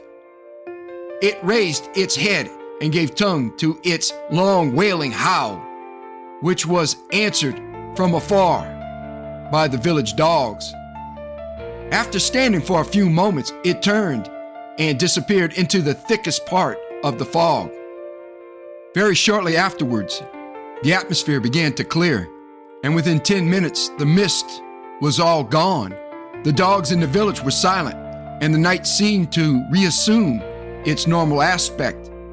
We examined the spot where the beast had been standing and found plainly enough upon the stone flags dark spots of froth and saliva. "Well, Rector," I said, "will you admit now, in view of the things you have seen today, in consideration of the legend, the woman in the tomb, the fog, the howling dogs, and last but not least, the mysterious beast you have seen so close, that there is something not quite normal in it all? Will you put yourself unreservedly in my hands and help me, whatever I may do, to first make assurance doubly sure, and finally take the necessary steps for putting an end to this horror of the night? I saw that the uncanny influence of the night was strong upon him and wished to impress it as much as possible. "Needs must," he replied. "When the devil drives on't in the face of what I have seen, I must believe that some unholy forces are at work. Yet, how can they work in the sacred precincts of a church? Shall we not call rather upon heaven to assist us in our need?" "Grant," I said solemnly, "that we must do, each in his own way. God helps those who help themselves, and by his help and the light of my knowledge, we must fight this battle for him and the poor lost soul within." We then returned to the rectory and to our rooms, though I have sat up to write this account while the scene is fresh in my mind. July 11th. Found the workmen again very much disturbed in their minds and full of a strange dog that had been seen during the night by several people who had hunted it. Former stockman who had been watching his sheep, the same flock that had been raided the night before, had surprised it over a fresh carcass and tried to drive it off, but its size and fierceness so alarmed him that he had beaten a hasty retreat for a gun. When he returned, the animal was gone, though he found that 3 more sheep from his flock were dead and torn. The Saratoon was moved today to its new position, but it was a long, heavy business, and there was not time to replace the covering slab. For this I was glad, as in the prosaic light of day, the rector almost disbelieves the events of the night and is prepared to think everything to have been magnified and distorted by our imagination. As, however, I could not possibly proceed with my war of extermination against this foul thing without assistance, and as there is nobody else I can rely upon, I appealed to him for one more night to convince him that it was no delusion, but a ghastly, horrible truth which must be fought and conquered for our own sakes, as well as that of all those living in the neighborhood. "Put yourself in my hands, Rector," I said. "For tonight at least, let us take those precautions which my study of the subject tells me are the right ones. Tonight, you and I must watch in the church, and I feel assured that tomorrow you will be as convinced as I am and be equally prepared to take those awful steps which I know to be proper. And I must warn you that we shall find a more startling change in the body lying there than you noticed yesterday." My words came true, for on raising the wooden cover once more, the rank stench of a slaughterhouse arose, making us feel positively sick. There lay the vampire, but how changed from the starved and shrunken corpse we saw 2 days ago for the first time. The wrinkles had almost disappeared. The flesh was firm and full. The crimson lips grinned horribly over the long pointed teeth, and a distinct smear of blood had trickled down one corner of the mouth. We set our teeth, however, and hardened our hearts. Then we replaced the cover and put what we had collected into a safe place in the vestry. Yet even now, Grant could not believe that there was any real or pressing danger concealed in that awful tomb, as he raised strenuous objections to any apparent desecration of the body without further proof. This he shall have tonight. God grant that I am not taking too much on myself. If there is any truth in old legends, it would be easy enough to destroy the vampire now. But grant will not have it.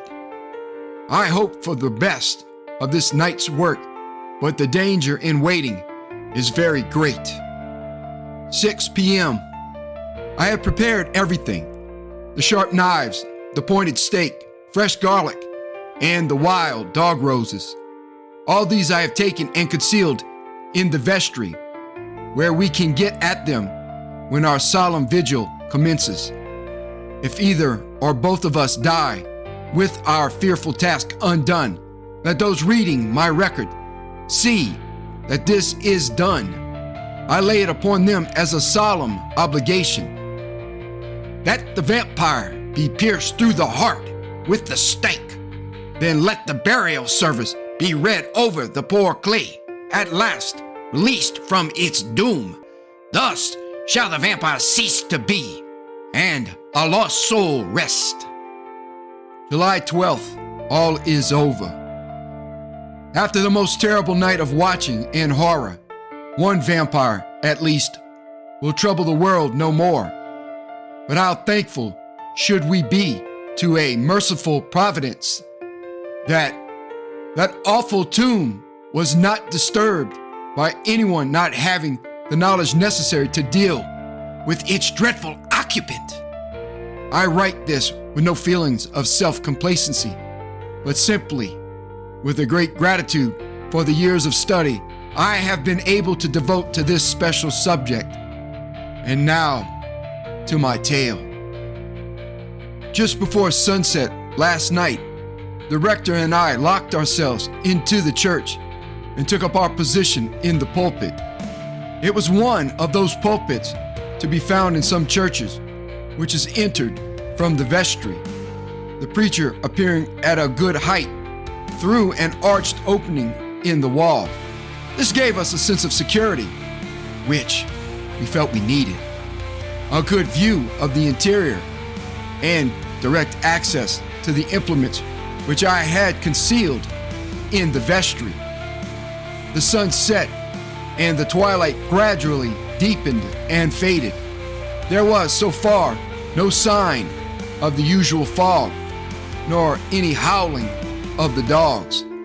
At 9 o'clock, the moon rose, and her pale light gradually flooded the aisles, and still no sign of any kind from the Sarah tomb.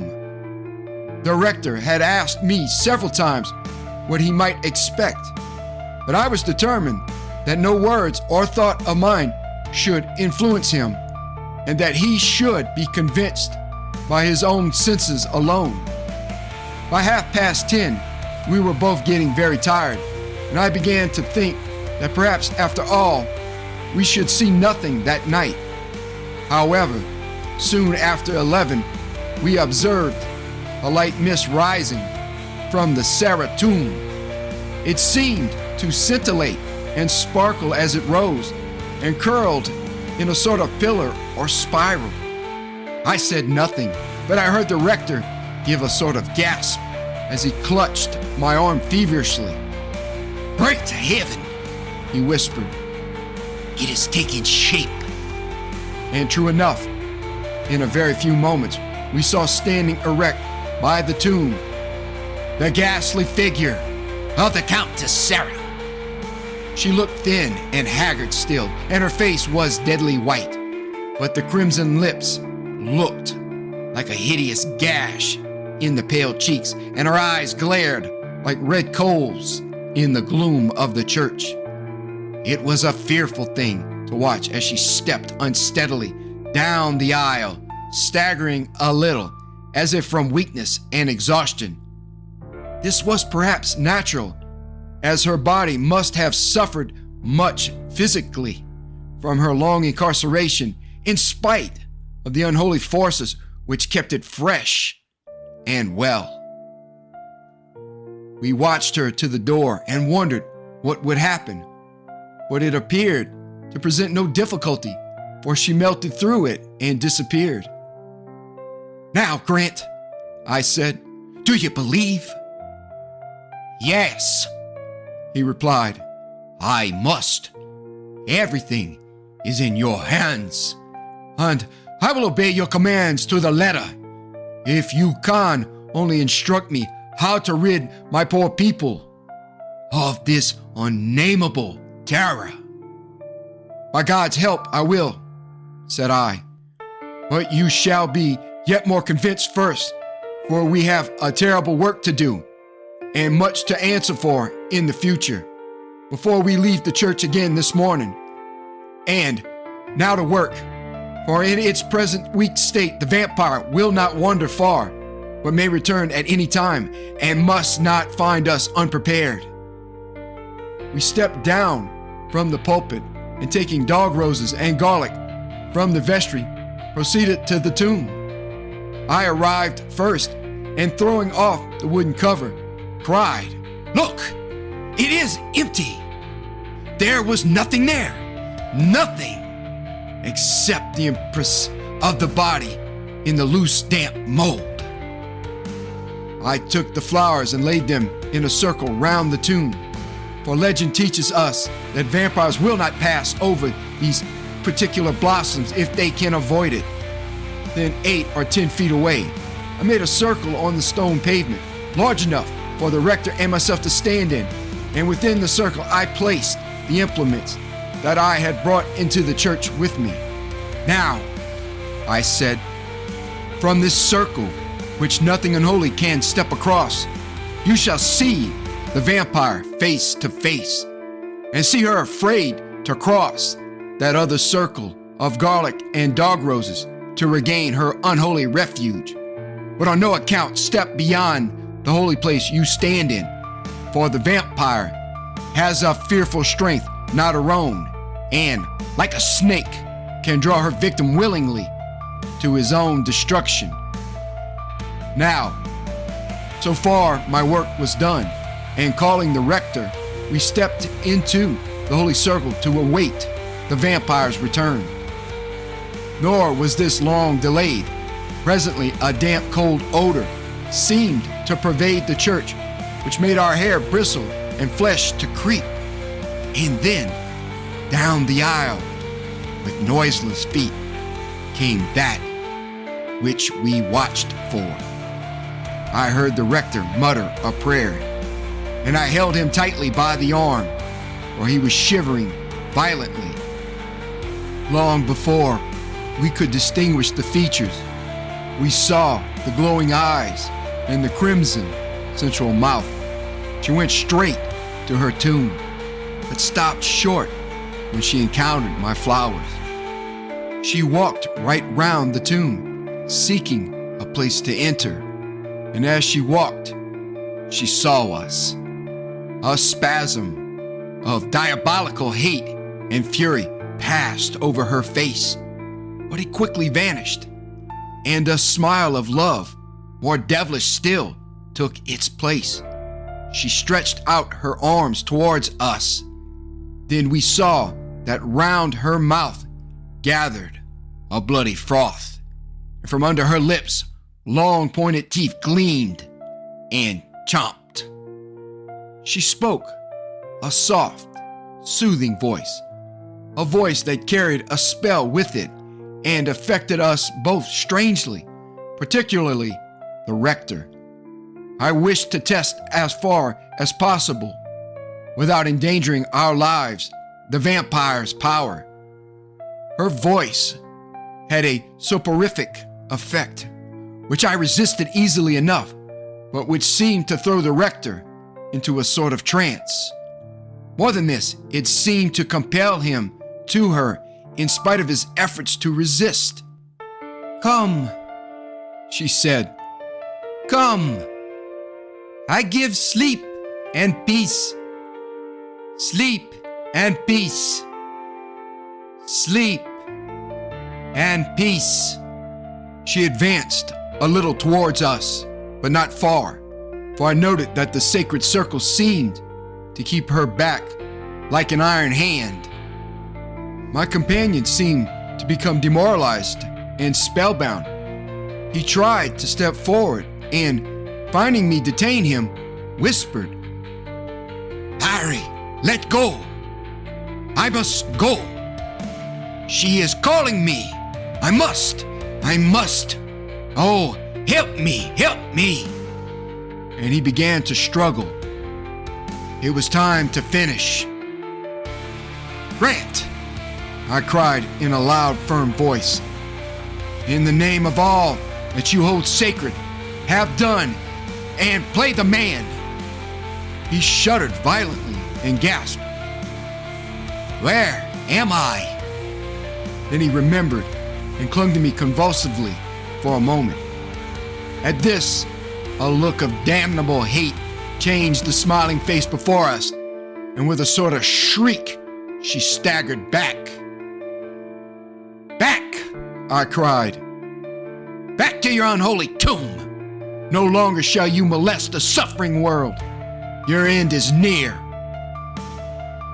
It was fear that now showed itself in her beautiful face, for it was beautiful in spite of its horror, as she shrank back and over the circlet of flowers, shivering as she did so.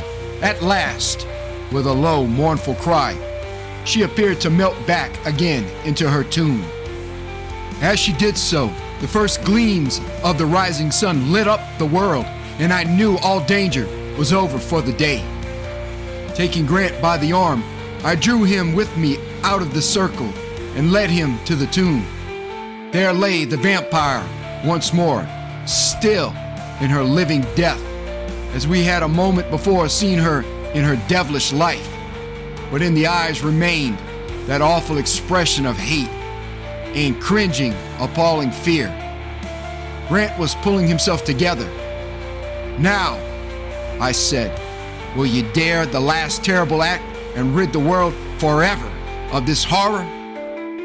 "By God," he said solemnly, "I will. Tell me what to do." "Help me to lift her out of her tomb. She can harm us no more," I replied. With averted faces, we set to our terrible task and laid her out upon the flags. "Now," I said, "read the burial service over the poor body, and then let us give it its release from this living hell that holds it." Reverently, the rector read the beautiful words, and reverently, I made the necessary responses. When it was over, I took the stake and, without giving myself time to think, plunged it with all my strength through the heart. As though really alive, the body for a moment writhed and kicked convulsively, and an awful, heart-rending shriek woke the silent church. Then all was still.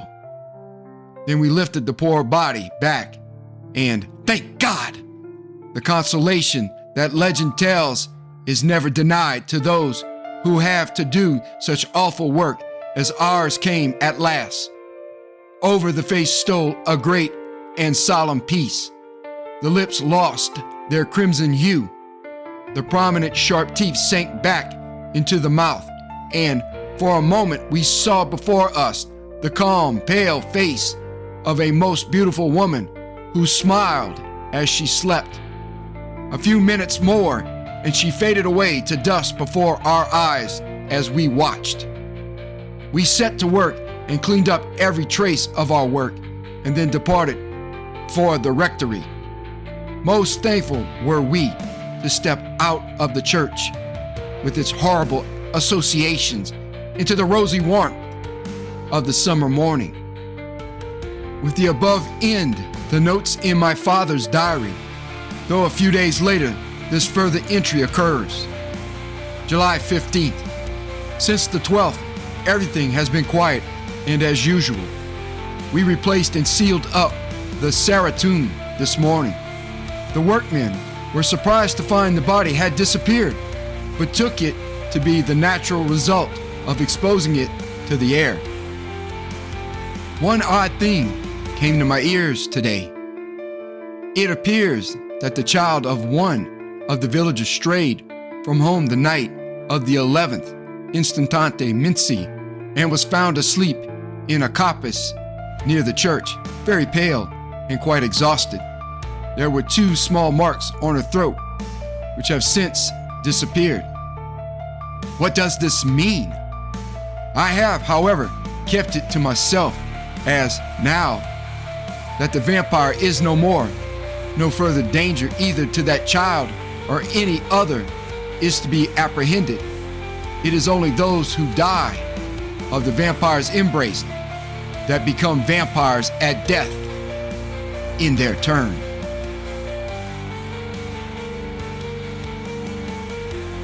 Thank you for listening. Have a great night.